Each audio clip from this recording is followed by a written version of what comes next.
Estamos aqui na minha querida Raquel para iniciar mais um debate com o tema étnico-racial. E compondo a mesa à minha direita, a assistente de direção Ana Gilda, a aluna educomunicadora Jamília, do nono B, o professor de História José Elias, a aluna Alice, do sexto B, do projeto Imprensa Jovem, e o aluno Marcos, do quinto B. E eu, Cauane Brasil, do sexto A. Bom, podemos iniciar? Primeiramente, quem irá abrir nosso debate é a nossa assistente de direção, Ana Gilda, que irá contar um pouco.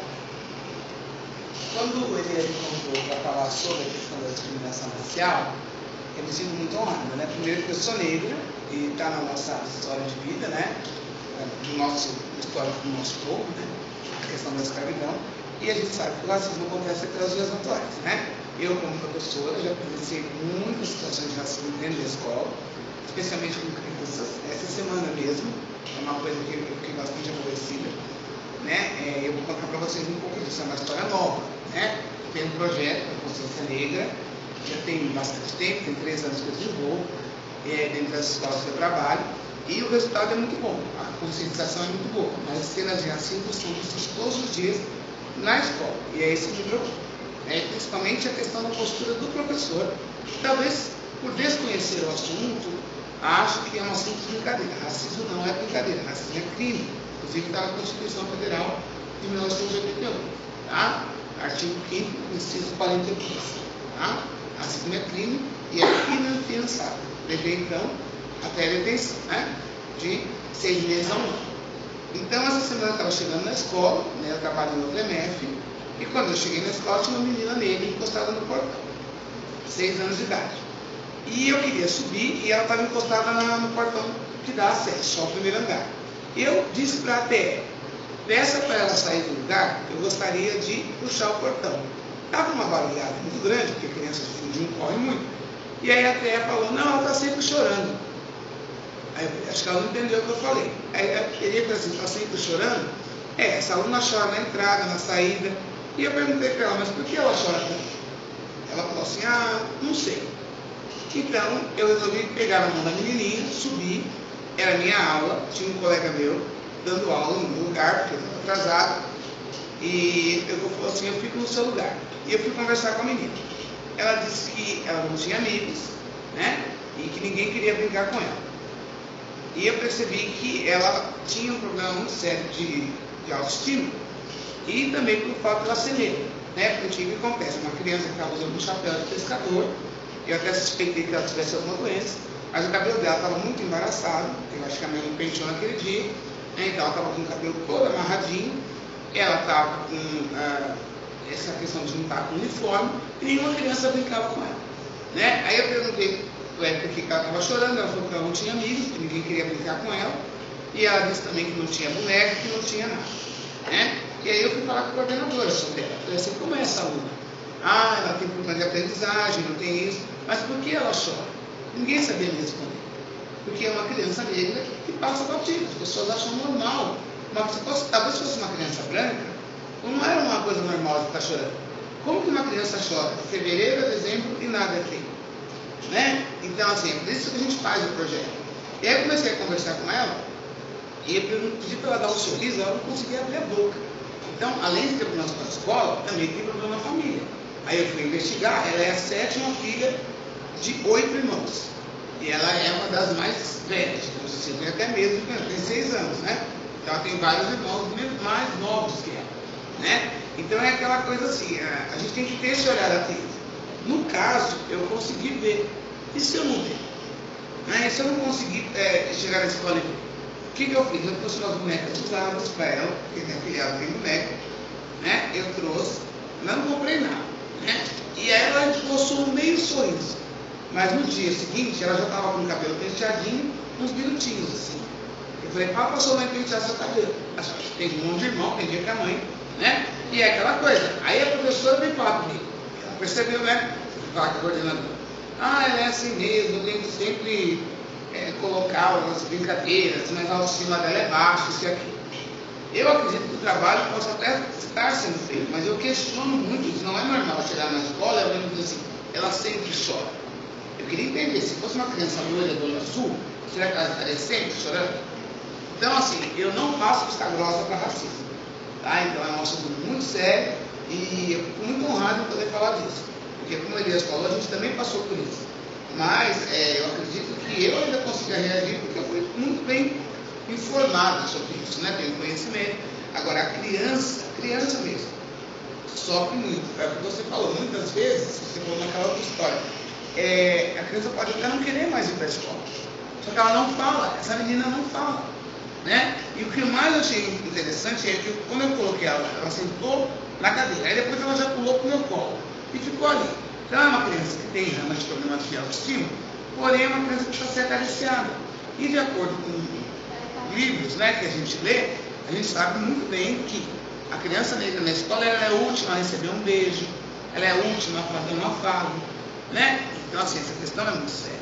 Eu acredito muito que muitas pessoas não saibam lidar com, mas às vezes não saber lidar é reforçar um preconceito, um racismo, né, que é uma questão da sociedade mesmo. Então fica esse alerta para vocês. Eu acho que somos todos iguais e quando a gente vê uma situação dessa, a gente tem que interagir para que não haja mais, sem violência, né? Eu acho que, eu como sou professor de inglês, eu trabalho muito essa questão do Martin Luther King Jr. E ele falava, né, que ele tinha um sonho, né, que negros e brancos pudessem conviver numa mesma sociedade com os mesmos direitos. E eu penso que se ele estivesse vivo, ele foi assassinado em 1968, com 39 anos. Se ele estivesse vivo, ele estaria muito decepcionado com esse mundo, porque o mundo continua sendo racista, né? Então eu vou explicar para vocês esse meu conhecimento, que eu posso ajudar vocês a entender que isso é grave. E eu gostaria muito que a escravidão tivesse terminado de fato. Mas cada vez que a gente tem uma situação de racismo, a gente volta a um tempo onde o negro era uma peça. Sendo uma peça, ele podia ser vendido, podia ser violentado, ele podia ser, né, ficar à margem da sociedade. Então, mais do que nunca, a gente tem que tocar mão para isso. Tá bom? Já vi? Eu queria falar que a sociedade, às vezes até os pais é o próprio culpado, porque através deles eles começam a incentivar as crianças a terem racismo. E as crianças hoje, elas não têm, vamos dizer, não têm a consciência delas do preto e do branco, mas elas praticam um ato influenciado pelos pais. Aqui nessa mesa, eu acredito que basicamente todos nós talvez já tenhamos passado por alguma situação e coisas que às vezes nos marcam para a vida toda, né? Eu me orgulho muito da minha raça, né? Eu me orgulho muito de minhas raízes. Quando eu comecei a lecionar, isso já faz um tempinho bom, eu era professor de física, né? Eu lecionava física para alunos do primeiro ano do ensino médio, né? E lecionando física, eu vi que não era bem aquilo, que eu queria fazer história. E aí eu fui cursar história, mas no fundo eu senti que eu buscava algo, sei lá, talvez um processo de conhecimento diferenciado para justificar algumas coisas no meu passado. Então, quando eu fui estudar história, eu me aprofundei bastante na questão da escravidão, na questão do negro, principalmente aqui no Brasil, né? E fui entender um pouco, né, porque é um assunto tão complexo, o assunto do negro, o assunto do racismo, dessa idiotice mundial, dessa violência mundial que é o racismo, que é a discriminação. Eu fui entender um pouco do que eu passei quando era criança. Eu sou de uma cidadezinha do interior de Minas Gerais, chamada João Molevade. Eu nunca pensei, enquanto criança, enquanto crescendo ali, brincando na rua ali, com os meus coleguinhas, eu nunca pensei, eu nem conhecia essa palavra racismo, né? E quando eu fiz 16 anos, lembrando que isso há 40 e poucos anos atrás, com 16 anos lá no interior, a gente é muito verde, sem os vícios da cidade grande, sem a malícia da cidade grande. Eu já tinha sido verdureiro, engraxate, vendedor de picolé, com esses crianças de sorvete. E eu fui no centro da cidade, que se chama Carneirinhos, procurar emprego escondido do meu pai e minha mãe. Eu queria surpreendê-los, chegar em casa e falar, eu estou trabalhando. eu estou trabalhando. Mas aí, o primeiro lugar que eu cheguei estava assim, precisa-se de rapaz. Eu falei, graças a Deus, vou trabalhar. Não estava nem de falar vou arrumar emprego, né? Eu vou trabalhar. E eu entrei, uma moça muito bacana, bem vestida, me atendeu. E eu falei com ela, ô moça, eu vi uma placa ali que tá pegando gente para trabalhar. Ela falou, nós estamos precisando sim, mas não sei se o senhor leu a placa lá direito. Nós queremos pessoas com boa aparência. É impedido ele de fazer alguma coisa. Por apenas ser negro. Isso eu acho que não há explicações a um ato desse, porque muitas das pessoas falam sem a menor. Eu acho que todos nós devemos ser criados com justiça, com pensamento que todos nós somos iguais a partir da aparência. Qualquer um é igual. Nós somos iguais. Não tem diferença de cor ou religião. Deus criou todos nós iguais. Então eu acho que nós não deveríamos ter essa aparência da vida. Porque, gente, dói dizer, meu pai é negro, meu irmão é negro, e eu não acho explicação para um ato desse tipo. Isso não tem explicação, é uma coisa que magoa. Então eu acho que isso não deveria calar. Todos nós deveríamos ter consciência do que nós falamos, do que nós fazemos e, acima de tudo, prestar atenção. Porque não é assim que funciona. Eu até peço desculpa pela noção. E você, Marcos, já passou por alguma situação assim, constrangimento? Fala pra gente. Eu já, acho que quando eu fui na rua, quando eu cheguei em casa, todo mundo fica me chamando, aí macaco, aí preto. Ninguém da sua família, suponho, ninguém da rua. E aqui na escola? Na escola, só o Alexandre. Que também é negro. Vocês estão vendo como é grave? Né? Desculpa interromper, mas eu tive esse problema aqui na escola. Que problema? Um negro, né, xingando um outro colega, chamou de macaco, aí eu chamei o Guilherme, que vocês conhecem que é o ATE, eu e os dois alunos, que não vou citar o nome, porque não pode colocar o nome de criança, né? Situação vexatória. E aí eu disse assim, bom, agora a macacada está toda reunida. Eu sou macaco, o Guilherme, né? Ele não se vê como negro. Então, assim, gente, isso é muito grave, mas isso é um processo que no Brasil é muito antigo. Eu falei isso para vocês. Quando houve a questão que teve um estudo no Brasil em 1945, patrocinado pela Unesco. E nesse estudo, as pessoas compararam o tipo de relacionamento que a gente tinha com o negro no Brasil com de fora. E acharam que no Brasil não havia racismo. Que aqui havia uma relação muito boa entre negros, brancos e índios. Né? Só que deixaram de ver, essa é uma visão muito tosca mesmo, né? Muito ingênua.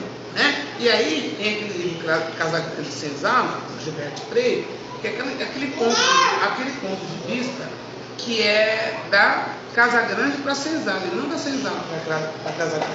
Então as pessoas achavam que tinha sido um excelente relacionamento aqui, e não havia. E houve a questão da miscigenação. Né? Então é aquela coisa, olha, quando os negros vão ficando mais claros, né, se relacionando com brancos, eles vão clareando e vão se tornando pessoas melhores. Porque quando acabou a escravidão, eles trouxeram pessoas de fora para trabalhar. Porque o nosso trabalho já não valia mais nada. Olha que absurdo. Né? Então é aquela coisa, aqui no Brasil nós somos todos frutos de miscigenação. O dia que todo mundo entender isso, todo mundo vai entender que seu pai é negro e você tem a pele clara. Porque eu sou negra de um tom e meu irmão é de outro tom mais escuro. Mas ninguém entende isso. E aí é aquela coisa, todo mundo tem a pele um pouquinho mais clara, se acha branco. Aqui a pessoa mais loira de olho azul, ela vai ter que falar, eu sou miscigenada. Ou ela descende de índio ou de negro. Meu Deus, que vergonha! É o que a Carol falou. Será que as pessoas... Nós estamos falando de uma época, a escravidão no Brasil acabou em 1888. Acabou supostamente porque teve um documento assinado pela princesa Isabel, né? Agora, é aquela coisa assim. As pessoas, elas não entendem ou fazem que não entendem essa situação. Na minha opinião, não tem ingenuidade. Tá? Então, quando alguém te chama de macaco, é injúria. Foi o que o professor Elias começou a falar antes da gravação. Né? Então, assim, é para te humilhar mesmo. É para dizer assim, você é raça inferior. Você é negro.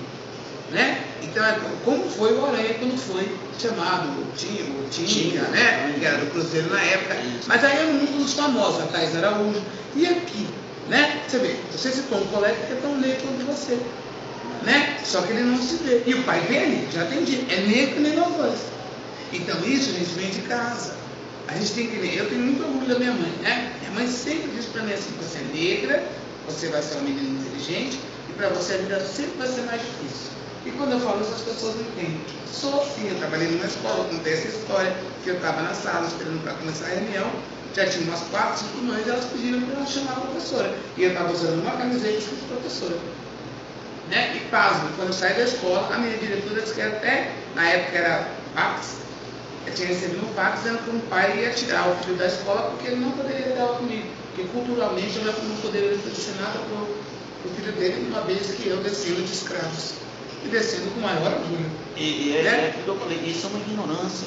Muito. Isso é uma violência contra a própria raça. Né? Nós sabemos, principalmente aqui no Brasil, historicamente, o negro sempre foi escravizado. A questão do documento da princesa Isabel foi outra violência contra o negro. Talvez esses alunos ainda não tenham tido aula sobre esse tema, aprofundar um pouco mais no assunto, mas quando se assinou essa lei que libertava os escravos aqui no Brasil, foi uma liberdade falsa. Os negros não falavam o nosso idioma. Os negros não tinham roupa para vestir, não tinham onde morar. A liberdade para eles foi um chute, vá para a rua. Porque enquanto eles eram escravos, sofriam muito, a condição de escravidão não é boa, mas eles pelo menos tinham menos para se alimentar e uma cidade para dormir. Eles foram simplesmente não teve nenhum preparo, nenhum projeto para inserir o negro escravo na sociedade. Ele foi jogado na rua, não como um ser social, que fizesse parte da sociedade, mas como uma coisa que estava começando a ficar pesado para os senhores escravos, e os senhores precisavam se livrar daquele peso. Né? Então, historicamente, aqui no Brasil, a violência contra o negro está enraizada, tanto no sangue como na mente das pessoas. Não é isso, Alice? E eu, como você estava falando, e às vezes quando essa pessoa é libertada, faz tanto tempo que ela está lá que ela não sabe as novidades que tem no mundo para ocorrer, para saber o que fazer quando está lá. Que às vezes tem gente, não sei por acaso, às vezes tem mães que tem filho lá dentro, e como elas vão sobreviver fora de lá? Não estou dizendo que se eles continuar lá dentro vai ser melhor para eles, que não vai ser, não vai continuar sendo melhor, mas libertando eles, alguém podia ter explicado, falado assim: você tem que procurar um emprego, tem que saber isso, você pode construir uma casinha simples com argila, com um pedaço de argila, para você construir seu lar, fazer uma coisinha sua. Mas eles não explicam, eles não fazem nada. E a Ana Gilda, a gente teve outra reunião que eu pude participar. Aí depois dessa reunião eu pude falar com meus colegas da sala sobre isso. E pelo menos as pessoas que estavam lá colaborou, achou legal. E é isso. Gente, nosso tempo realmente não é assim tão extenso, mas eu estou muito feliz, muito satisfeito com isso. Digamos que seja um piloto de debates que nós temos que ser mais abrangente, talvez uma vez por mês convocar, chamar, convidar toda uma sala de aula, né, com todos os alunos e professores, contar aqui com a presença da maravilhosa Ana Júlia, que está sempre nos ajudando aqui na escola, né, em todo o nosso trabalho, sempre nós precisamos estar presentes. E agradecer a vocês. Esse ano tem sido maravilhoso o trabalho aqui com vocês. Estou muito satisfeito de ser parte do trabalho da empresa jovem, né, da área da comunicação aqui da minha empresa Raquel, né, e agradeço muito a todos vocês. Cauane. E agora, antes de encerrarmos, queria apresentar nosso fotógrafo, Pedro Victor Brasil, e o nosso cameraman, Robson.